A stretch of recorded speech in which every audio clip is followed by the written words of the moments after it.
Well, this morning we'll be up alongside the wharf there at Paraguay to disembark. Just right apart from Poto Point, a couple of things I need to tell you about QP2. Firstly, toilets, 2 toilets on board.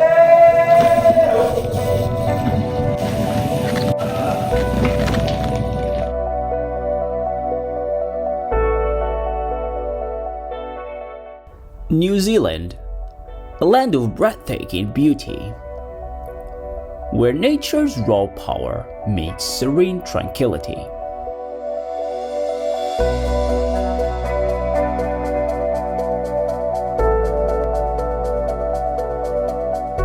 Waterfalls cascade through emerald forests.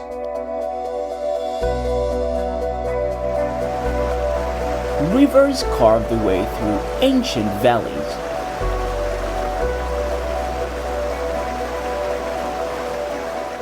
And lakes reflect the heavens above.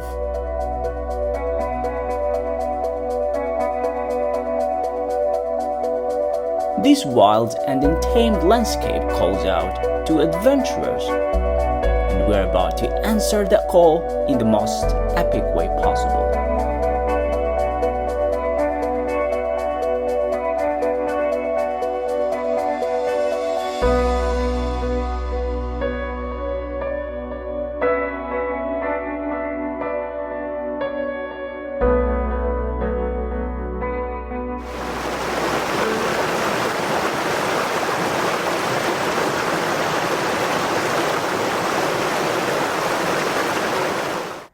Our journey spans the entire length of this magnificent country. From Cape Reinga in the far north to Bluff at the southern tip. It's a grueling 3,000 kilometers of mostly gravel and trails, with a staggering 37,000 meters of elevation, equivalent to climbing Mount Everest 4 times.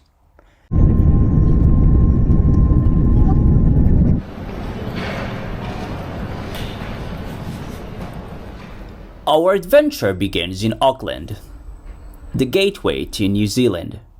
From here, I took a short flight to Kerikeri, then on to Kaitaia,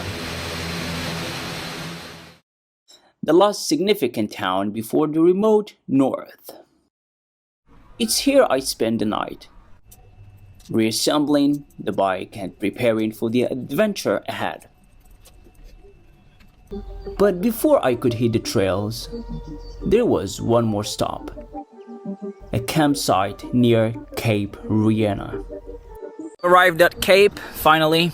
They have a campground, so I'm just gonna go there. It's gonna take me 2 to 5 minutes. Gonna pitch a tent and stay there for the night. And tomorrow is gonna be my first day of tour of Aotearoa.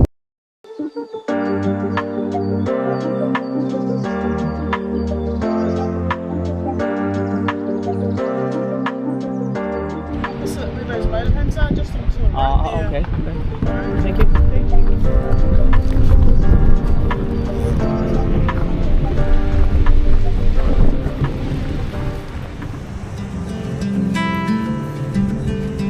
Close your eyes, hear the voice within, calling.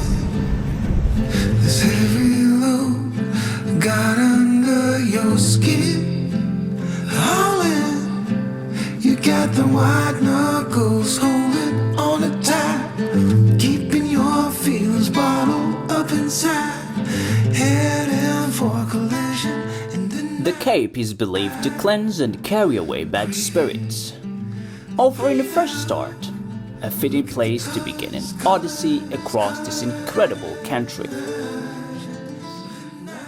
Before setting out, Will and I spent the night at the closest campsite, preparing ourselves mentally and physically for what lay ahead. Good morning, it's 7:20 a.m. in the morning. We are at Te Paki, trying to pack our stuff to cycle through this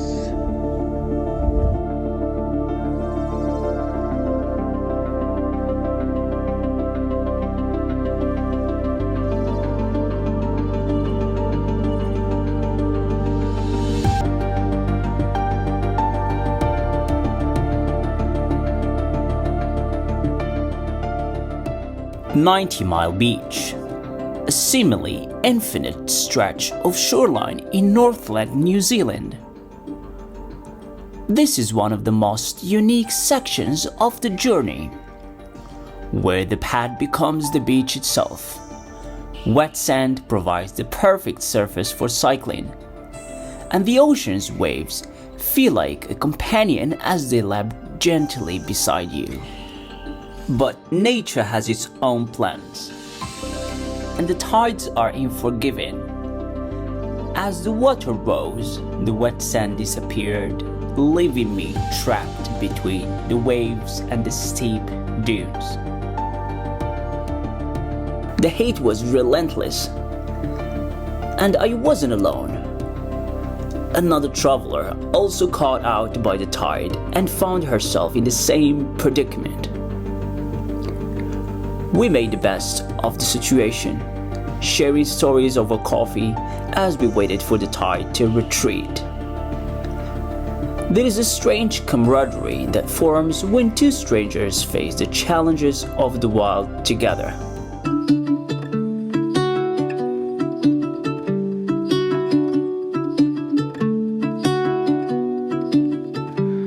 In the depths of silence, where echoes remain, you were the sunrise, and I was the rain. A collision of souls, opposing in flight. I was the darkness, you yearned for the light. Now you're gone, and I'm losing my mind, losing my mind, I'm losing my mind. Now you're gone. Why did you cut me up, bring me out, and leave me high and dry?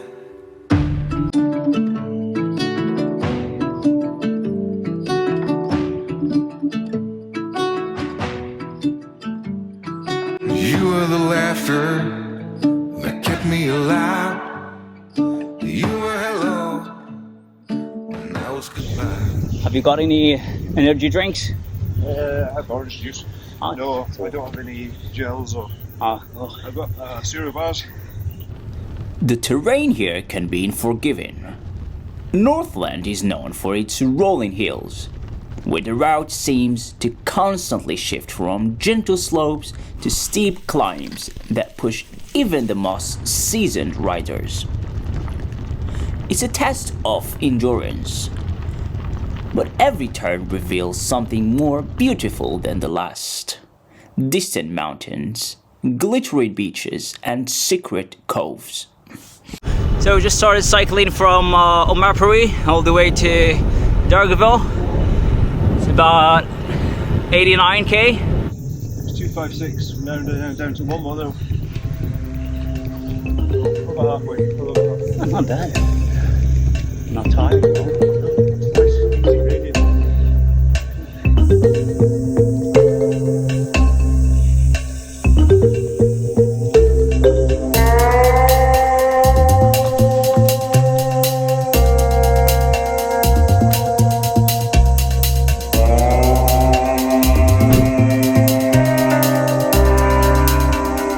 You guys all in all will probably be faster than me. I've got such low gearing on this that it only moves so fast.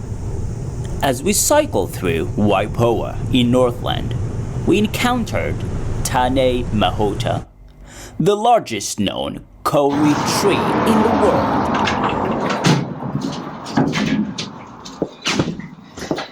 Let's go. Hello! How's the tree? Good, it's dying off, but it's big. Is it still there? Yes, you can see it, yeah. Towering at over 51 meters. This ancient giant is estimated to be around 2,500 years old. Named after Tane Mahota, the Maori god of forests and birds.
go around the back to the railway line, and that's well, you know, the old railway line. That's what they're called.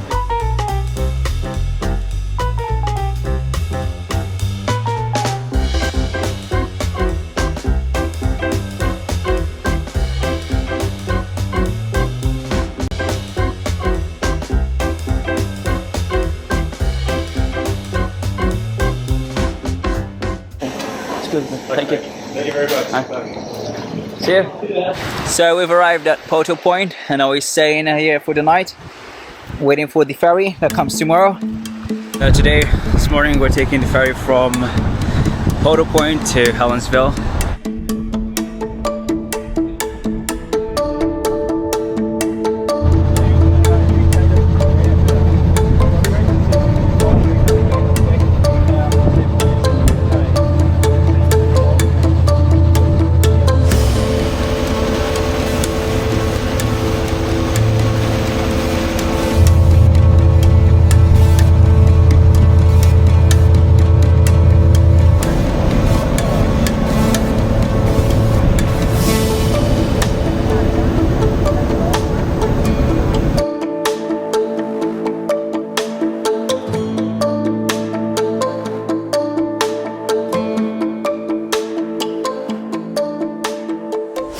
We made our way up Mount Aden, one of the highest points on the North Island.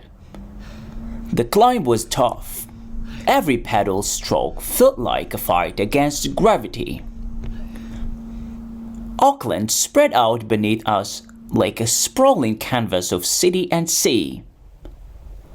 And for a moment, we could feel how small we were in the grand scale of things.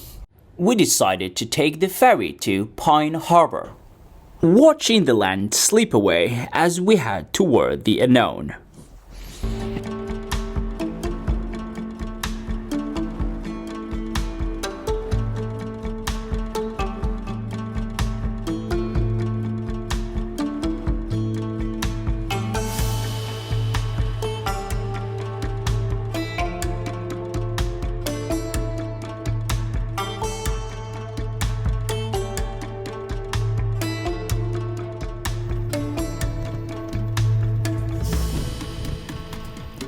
Our route led us into the wild heart of Wanganui.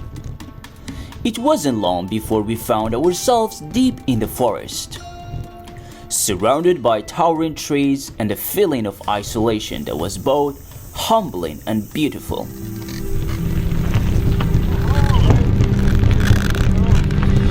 It's time.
We were on our own, lost in the wilderness, when we met someone unexpected. Hunter. He'd been out in the forest for days, tracking game, surviving off the land, and he could see we were in need of some shelter. Without hesitation, he offered us a place by his fire. His small hut, nestled deep in the woods, became a haven for the night. The trail. Oh yeah. It was amazing. We came down the old tramways yesterday. We looked at some of the photographs. We talked shared stories of life on the road and life in the wild. In that moment, the world felt so far away.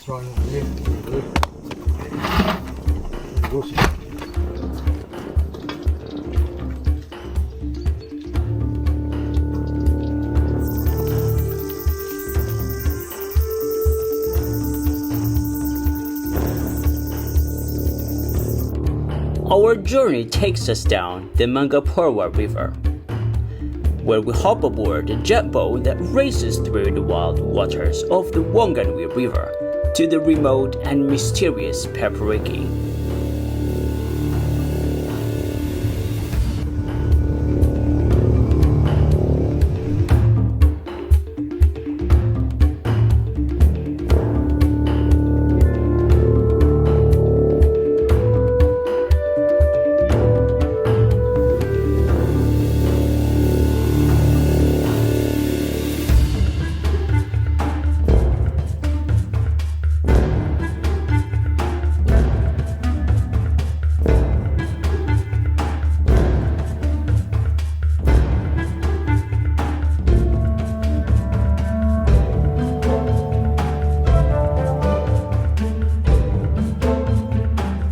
Here, nature's power, untouched and wild, pulls us forward.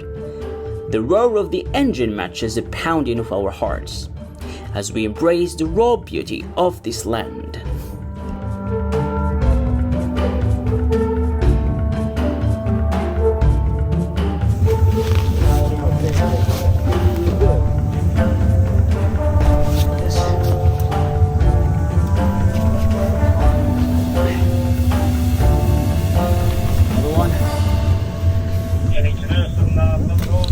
We pack our gear, one item at a time.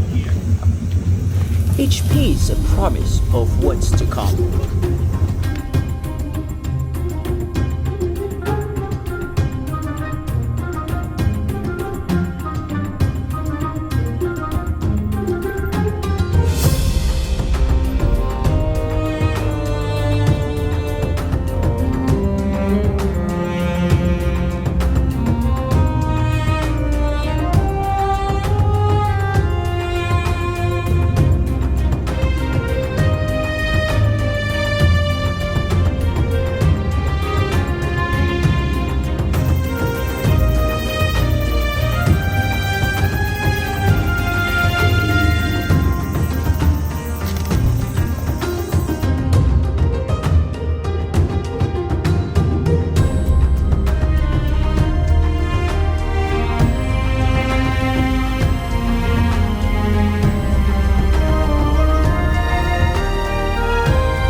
A quick fix remedy.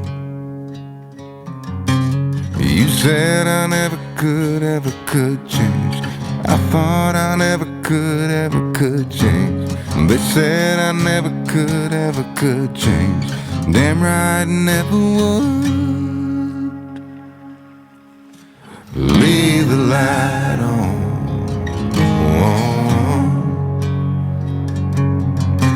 Leave the light on. Just leave the light on. Yeah, leave the light on.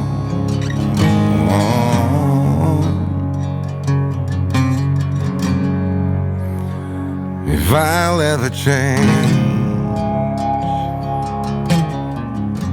Today we're starting from Wanganui to Hunterville, which is about 110 k's.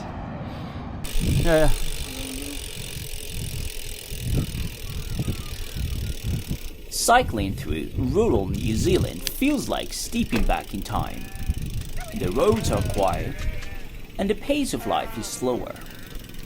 We pass through farming communities where the hum of tractors and the bleating of sheep are the only sounds that break the silence. We make our way toward a place steeped in history, a landmark that has stood the test of time, offering sweeping views of Wanganui and the land beyond. We are headed to the Dury Hill Tower.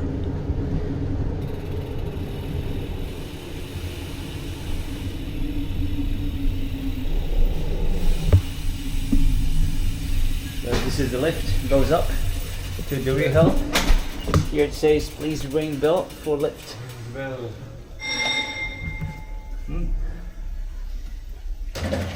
Yeah, my favourite people. That's funny how we booked a jackboat and I slept most of the time. I was tired. And you just eat everything, eh? Swindler's Trail. Okay. That is beautiful. Is it? Okay. But I think you're talking about Big River, Big which River. is before Big River.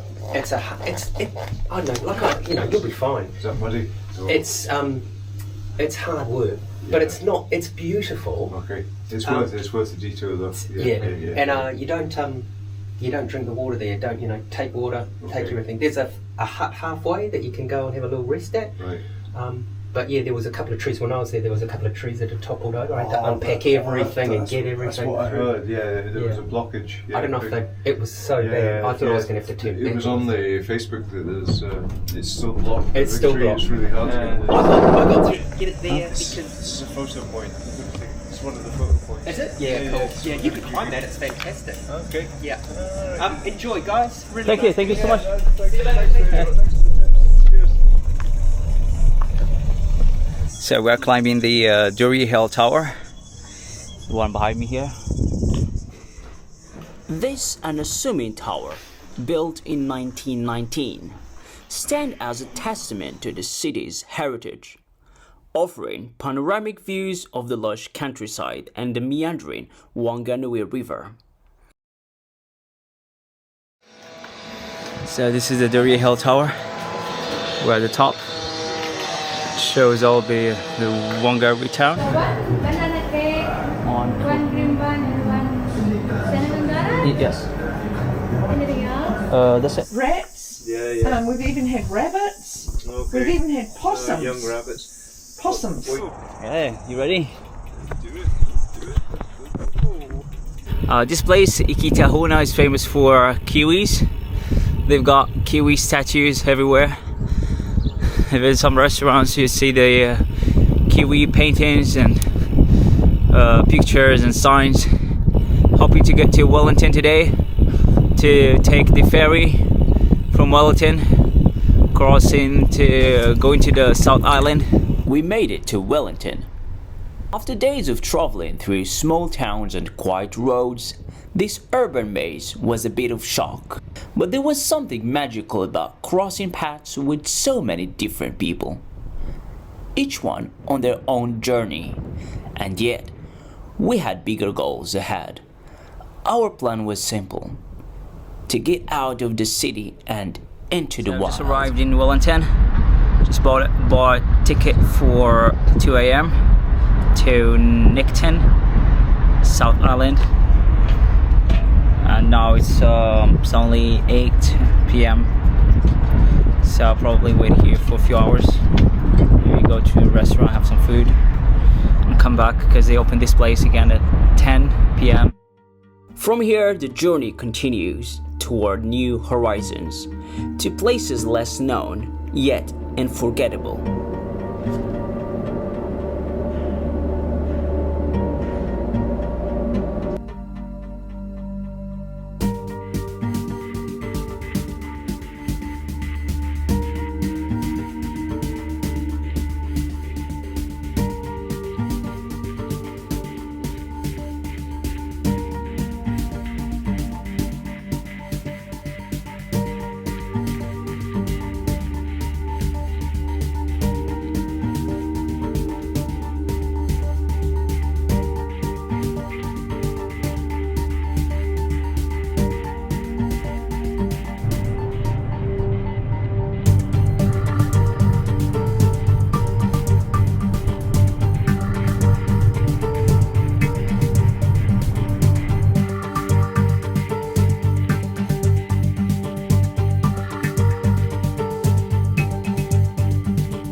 The South Island, a land where nature reigns supreme, where glaciers carve their ancient paths through towering mountains, where the oceans crash against rugged shores, and where adventure lies at every turn. Here, on this sacred land, we will push further deeper into the wild heart of New Zealand.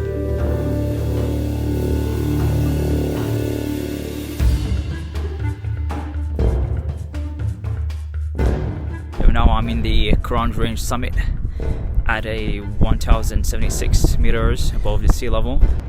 New Zealand's highest road, the Crown Range summit, winds through stunning alpine landscapes, offering breathtaking views. Behind me is Queenstown. I still have to go downhill. Reaching the summit is a reminder of nature's grandeur and the thrill of the journey.